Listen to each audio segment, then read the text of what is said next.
Hello students, BSc third year के physical chemistry की third unit जो कि सॉल्यूशन और फोटो केमिस्ट्री की है उसको हम डिस्कस कर रहे हैं। और इसमें फ़ोटो केमिस्ट्री वाला पोर्शन चल रहा था। और फोटो केमिस्ट्री में हम अभी डिस्कस कर रहे थे लास्ट लेसन में कि क्वांटम लब्धि का अर्थ क्या है और कैसे इसको मापा जाता था। उसके बाद बताया गया कि क्वांटम लब्धि अधिकतर अभिक्रियाओं की एक से अधिक या एक से कम ही होती है। तो उस में कम क्वांटम लब्धि प्राप्त करने के कुछ कारणों की एक कारण की व्याख्या करी थी कि आपका जो अभिकारक का अणु है वो उत्पाद बनाए बिना ही सेकेंडरी स्टेप्स में अपनी ऊर्जा छोड़ दे फ्लोरेसेंस या फॉस्फोरेंस के जरिए, तो क्वांटम लब्धि कम हो जाती है। दूसरा कारण अभी यह है कि ऊर्जित अणु निष्क्रिय अणु के साथ टकराकर विसक्रियत हो जाए। मान लो कोई ऊर्जित अणु का मतलब है कोई मॉलिक्यूल एक्साइटेड होकर के फोटोन के अवशोषण के बाद किसी निष्क्रिय अणु के साथ टकरा करके यदि वो खुद भी विसक्रियत हो जाए तब भी क्वांटम लब्धि कम हो जाएगी। The energized molecule collides with a inert molecule and gets deactivated, then also quantum yield decreases. Third, photon अवशोषण करने के बाद भी अणु इतनी ऊर्जा ग्रहण न कर सके कि वह उत्पाद बना सके। Even after absorption of the photon, the molecule does not get sufficient energy so that it can be converted into products. चौथा, प्राथमिक चरण में बने मुक्त मूलक परस्पर क्रिया करके आपस में क्रिया कारकों में बदल जाए। The free radicals obtain in initial stage combine with themselves to form the reactant molecule back. जैसे Br2 मॉलिक्यूल दो Br मुक्त मूलक में बना और Br आपस में Br2 में आ गए, तो फोटोन तो अवशोषित हुआ लेकिन उत्पाद नहीं बना। इसी तरह से उच्च क्वांटम लब्धि के भी कुछ कारण हैं। Reason for high quantum yield, तो पहला तो यही है, अणु द्वारा फोटोन का अवशोषण केवल प्रारंभिक पद में ही होता है। Very important, A molecule absorbs photon only in primary step. ये ऊर्जित अणु मुक्त मूलकों में टूटकर अनेक अणुओं को अपघटित कर देते हैं। These energised molecule dissociate into free radicals and make other molecules also active to form the products. इस दौरान किसी अन्य फोटोन का अवशोषण नहीं होता। During this process there is no extra photon absorb, अतः क्वांटम लब्धि बढ़ जाती है। So the quantum yield increases. इसको समझा जा सकता है। देखिए यहाँ पे ये कहा गया है कि फोटोन का अवशोषण तो केवल शुरू के पथ में ही होगा, शुरू के स्टेप में ही होता है, और बाद में जो स्टेप्स होते हैं वो आगे काम करते रहते हैं और कोई फोटोन का अवशोषण नहीं हो पाता। तो इससे हम पाते हैं कि एक फोटोन के अवशोषण से ही बहुत सारे रिएक्टेंट मॉलिक्यूल प्रोडक्ट बना देते हैं, तो क्वांटम लब्धि बढ़ जाती है। जैसे for example H2Cl2 to give HCl reaction, इसमें क्वांटम लब्धि इतनी अधिक हो जाती है 10 की पावर 5, 1 लाख तक हो जाती है। मीन्स एक फोटोन के अवशोषण से 1 लाख रिएक्टेंट मॉलिक्यूल उत्पाद में बदल जाते हैं। Second reason for high quantum yield, अभिक्रिया में कोई मध्यवर्ती बने जो उत्प्रेरक का कार्य करे, तब भी क्वांटम लब्धि बढ़ जाती है। In a chemical reaction, photochemical reaction, some intermediate is formed which act as the catalyst. Then also the quantum yield increases.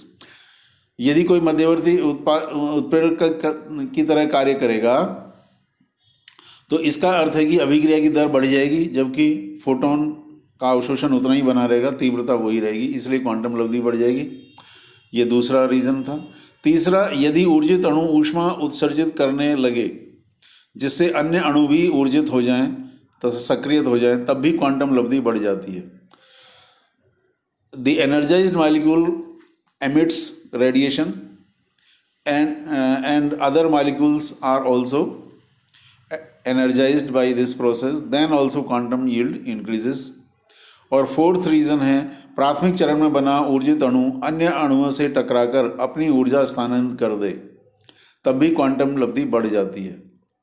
The energized molecule formed in primary step collides with other molecules and transfers its energy, then also quantum yield increases.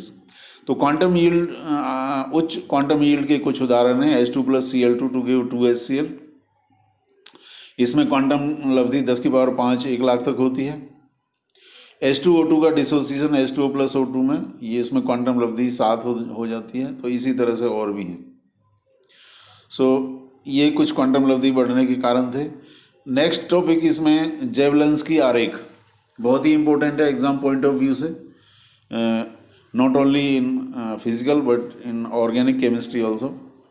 तो इस आरेख से हम विभिन्न प्रक्रियाओं के बारे में समझाते हैं जो अणु फोटोन के अवशोषण के पश्चात दिखा सकता है.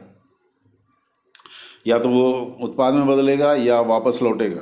तो किस तरह से इसको समझा जा सकता है, देखिए.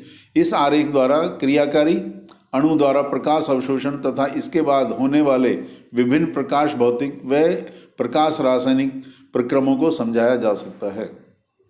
यूजिंग दिस डायग्राम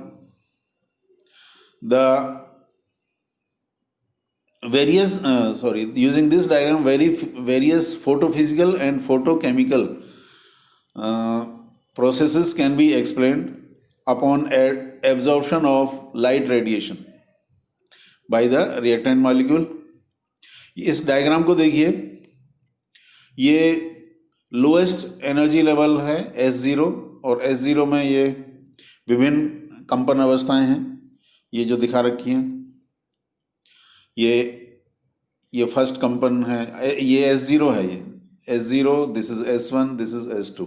S0 का मतलब सिंगलेट स्टेट लोएस्ट एनर्जी का, ये singlet state first energy level first excited का, ये सिंगलेट स्टेट सेकंड एक्साइटेड का.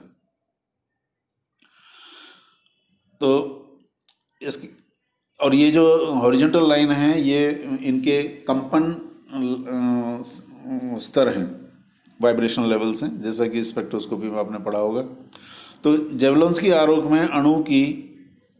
में अणु की मूल अवस्था S0 लिखी गई है जो एक एकक अवस्था है, और अन्य अवस्थाओं को S1, S2 आदि लिखा गया है जो कि प्रथम द्वितीय आदि उत्तेजित अवस्थाएं हैं. इन Jablonski diagram S0 is the ground state singlet state and S1, S2 are the excited singlet states. अधिकांशतः अणु ऊर्जा ग्रहण कर S0 से S1 या S2 में संक्रमण करते हैं. S1 व S2 उत्तेजित एकक अवस्थाएं के संगत कम ऊर्जा की त्रिक अवस्थाएं भी होती हैं जिन्हें क्रमशः T1, T2 आदि द्वारा लिखा जाता है. तो अब इसमें देखिए ये जो एनर्जी लेवल्स हैं, ये T1 त्रिक है और ये T2 है. ये S2 के करस्पॉन्डिंग T2 है और S1 के करस्पॉन्डिंग T1 है. T0 अक्सर नहीं होती है, ग्राउंड स्टेट में केवल सिंगलेट ही होती है. अब इनको समझना हो तो क्या एकक व त्रिक अवस्थाएं क्या हैं ये समझ लीजिए. अणुओं के इलेक्ट्रॉन युग्मित रहते हैं. प्राय अणु में ग्राउंड स्टेट में जो इलेक्ट्रॉन्स हैं वो युग्मित या पेयर्ड रहते हैं. अतः अणु का कुल चक्रण S1 + S2 शून्य हो जाएगा, प्लस हाफ का एक इलेक्ट्रॉन माइनस हाफ का दूसरा, तो ये 0 हो जाएगा. इस प्रकार अणु की बहुकता कैपिटल M जिसे लिखा गया है वो 2s + 1 के हिसाब से 1 हो जाती है. 2 × s = 0 + 1, 2s + 1 1 हो गया. M = 1 होने पर अणु की अवस्था एकक अवस्था कहलाती है. और फोटोन अवशोषण के पश्चात इलेक्ट्रॉन की स्पिन विपरीत या समान रह सकती है. जब अणु ने फोटोन को अवशोषित कर लिया तो उसके अंदर मौजूद इलेक्ट्रॉन का जो स्पिन है वो अपोजिट भी रह सकता है जैसे पहले था, या फिर एक समान मतलब पैरेलल भी हो सकते हैं। यदि इनके चक्रण विपरीत हैं तब यह अवस्था उत्तेजित एकक अवस्था ही कहलाती है। If the spins are still opposite then this state is called excited singlet state. परंतु यदि दोनों इलेक्ट्रॉन के चक्रण उत्तेजित अवस्था में समान हो जाते हैं तो ये कैपिटल एस जो S1 प्लस S2 है वो half plus half that is 1 हो जाएगी, और M मल्टीप्लिसिटी बहुगता जो 3 हो जाएगी, 2s प्लस 1 होती है बहुगता। तो यदि ऐसा हो जाए तो इसको त्रिक अवस्था कहते हैं। अणु की यह अवस्था त्रिक अवस्था कहलाती है जब मल्टीप्लिसिटी 3 हो, जब अर्थात जब स्पिन आपके पैरेलल हों। This state is called triplet state.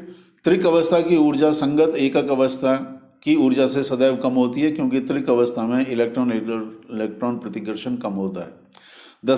The triplet state is of lower energy than corresponding singular state because in triplet state electron repulsion are minimum।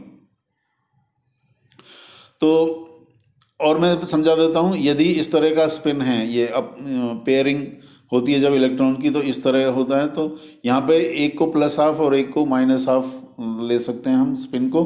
तो टोटल स्पिन हमेशा S1 और S2 का जोड़ होती है, तो वो 0 हो जाएगी। Total spin S capital S जिसे लिखा था, उस केस में जो मल्टीप्लिसिटी है बहुगता है कैपिटल M जिसको हम लिखा, तो 2s प्लस 1 बराबर 1 हो जाती थी।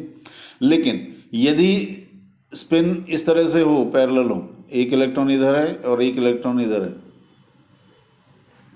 अलग अलग ऑर्बिटल में होंगे तभी ऐसा होगा।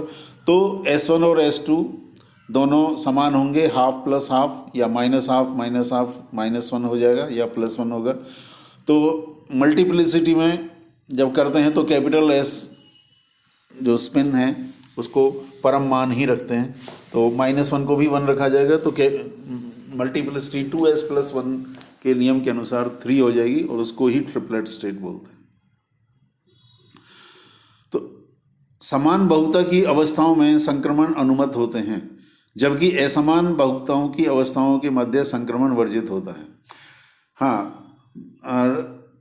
Transition between spin states, similar spin states is allowed, but transition between different spin state is not allowed।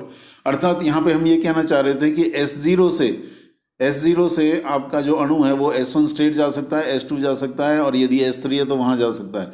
लेकिन S0 जो कि ग्राउंड स्टेट थी, उससे वो T1 जो ट्रिपलेट स्टेट में डायरेक्ट नहीं जाएगा, T2 में बिल्कुल भी नहीं जाएगा,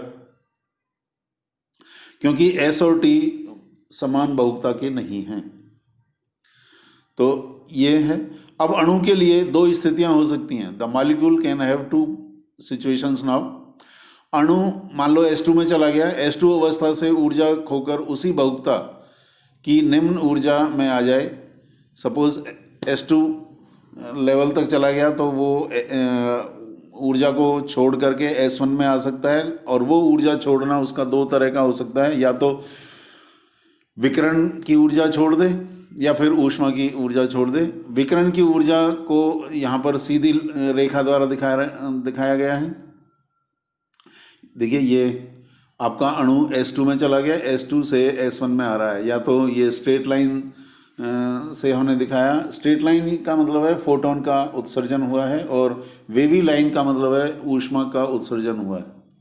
लेकिन आ गया ये S1 से S1 में आ गया। यदि इसी तरह से S3 होता, S3 में चला जाता ज़्यादा ऊर्जा ग्रहण करके सपोज, तो तब भी ये S1 में आ सकता था। अब S1 में आपका अणु आ गया है। अब S1 से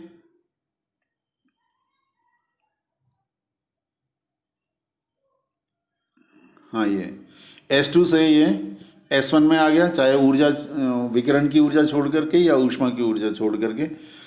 तो इस प्रक्रिया को हम आंतरिक परिवर्तन या इंटरनल कन्वर्जन कहेंगे, क्योंकि वो S से S में ही आया है, S2 से S1 में आया, तो इंटरनल कन्वर्जन कहेंगे।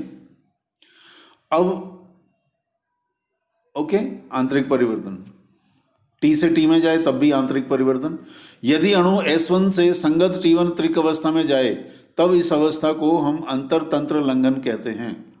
If the molecule undergoes transition from S1 to T1 state then this process is called inter system crossing, यह संक्रमण वर्जित होता है, and this transition is forbidden. अर्थात S1 में आपका अणु आ गया, प्रथम उत्तेजित अवस्था, एकक उत्तेजित अवस्था में आ गया, S1 से T1 में जाएगा तो उसकी बहुकता बदल रही है, बदली हुई बहुकता में यदि ट्रांजिशन होता है तो ये फॉरबिडन होता है, ये अलाउड नहीं होता, ये वर्जित होता है, और इसलिए ये बहुत देर लगाता है, धीरे धीरे होता है। T1 अवस्था की ऊर्जा कम होने के कारण अणु का आयुकाल इस अवस्था में अधिक होता है। Since the energy of T1 state is lower than that of S1 state, therefore the life period of the molecule in triplet state is more. तो अब ये T1 में भी आ गया, त्रिक अवस्था में आयुकाल अधिक, हाँ ठीक है, और सादरी अभिक्रियाएं त्रिक अवस्था में ही होती हैं। अब त्रिक अवस्था T1 से यह अणु विकर्ण त्याग कर मूल अवस्था S0 में आ सकता है। तो अब जरा देखिए S1, सॉरी यहाँ से समझ में आ जाएगा आपको, ये आपका अणु S1 में आ गया अल्टीमेटली, या तो ये S2 से S1 में आया, S3 से S1 में आ गया, या S0 से S1 में भी आ गया था ऊर्जा ग्रहण करके। अब इसके पास संभावना ये है कि S1 से T1 में चला गया, जैसे इसको इंटर सिस्टम क्रॉसिंग कहा। अब T1 में भी आ गया, कुछ S1 में भी है। अब क्या होगा कि T1 से यदि ये S0 में आ जाए जो ग्राउंड स्टेट थी, तो अगेन ये भी डिफरेंट या अलग अलग बहुकताओं की अवस्थाएं हैं, तो ये भी अलाउड नहीं होती, धीरे धीरे होती है लेकिन हो जाती है। तो इस प्रक्रिया को हम स्फुरदीप्ति कहेंगे, फॉस्फोरेसेंस बोलते हैं इंग्लिश में, जिसमें ट्रिपलेट से ये सिंगलेट में आता है ग्राउंड स्टेट की, और ये धीमी ये प्रक्रिया है, काफ़ी देर तक चलती रहती है। और कुछ मॉलिक्यूल क्योंकि S1 में भी रह जाते हैं, तो S1 से वो S0 में आ सकते हैं विकिरण छोड़ करके, तो उसको बोलते हैं हम प्रतिदीप्ति या फ्लोरेसेंस। तो आपका अणु यही जो है, जब हमने लो क्वांटम लब्धि की बात कर रहे थे तो यही कह रहे थे कि फोटोन अवशोषण तो कर लिया, S0 से S1 में आ गया, लेकिन S1 से यदि वो T1 में चला जाता है तो T1 में रासायनिक अभिक्रिया बता देगा जो कि क्वांटम लब्धि को बढ़ा देती हैं। लेकिन यदि उसने रासायनिक अभिक्रिया नहीं करी T1 में आकर के भी और वापस S0 में आ गया, तो क्वांटम लब्धि उल्टा कम हो जाएगी, और दूसरे S1 से सारे के मॉलिक्यूल T1 में नहीं गए और वो वापस S0 में आ गए, तब भी क्वांटम लब्धि घटेगी। क्यों? फोटोन अवशोषण हो गया, लेकिन उत्पाद तो बना ही नहीं, अणु तो वापस S0 आ गया। सो ये हमने बताया था कि आपका अणु प्रथम चरण में फोटोन अवशोषण कर ले लेकिन उत्पाद ना बनाए, और वो वापस या तो प्रतिदीप्ति या स्फुरदीप्ति इससे मूल अवस्था S0 में लौट आए, तो क्वांटम लब्धि घट जाती है। वो जेवलॉन्स्की आरेख से हमने समझाया। और तीसरा पॉइंट यही था कि अणु एकक अवस्था S1 से S0 मूल अवस्था में आ जाए, तब यह प्रक्रिया प्रतिदीप्ति फ्लोरेसेंस कहलाती है। तो ये हम अभी एक्सप्लेन कर दिया। तो जेवलॉन्स्की आरेख यदि आता है तो इन सब चीज़ों को आपको एक्सप्लेन करना होगा, फ्लोरेसेंस, फॉस्फोरेंस, और ये रासायनिक अभिक्रिया कौन सी स्टेट में होती है, ये T1 या ट्रिपलेट स्टेट में होती है, क्योंकि वहाँ अणु को अधिक टाइम मिल जाता है, उसकी ऊर्जा कम होती है। तो इस लेसन में आज के लिए इतना ही, और नेक्स्ट लेसन अभी आप लेंगे, वो जो कि लास्ट लेसन होगा इस फोटोकेमिस्ट्री का, उसके साथ थर्ड यूनिट भी ख़त्म हो जाएगी। Okay, thank you.